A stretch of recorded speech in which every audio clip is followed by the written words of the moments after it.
Hey there, thanks for stopping by. Today we are starting down All-American Road, Utah Highway 12, a journey through time scenic byway, in beautiful 4K Ultra HD from my dash cam on my 2020 trip out west. You can view more awesome 4K videos like this on my channel and help make more of these videos possible by just clicking that subscribe button. Right now I'm starting where we left off 2 videos ago outside of Torrey, Utah. We'll be driving along National Scenic Byway Utah 12 as it makes its way over Boulder Mountain towards Boulder, Utah. This is the first 37 miles of the 122-mile route through some amazing and unique Utah scenery. This is all a part of my day's drive to St. George, Utah, so make sure you're subscribed so you don't miss a second of it. Also, before you go, make sure to leave a comment on what you thought about this video. I love getting comments and interacting with all you, so make sure to at least say hello. So while you say hello, hit that like button and or that subscribe button if you haven't already. I'm going to continue driving on one of the most scenic roads in America, Utah 12.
Well, that's it for this video. Thanks for watching.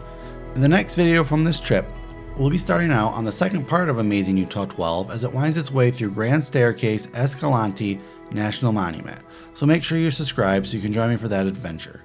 But for now, thanks again for watching, and until our paths meet again, stay adventurous.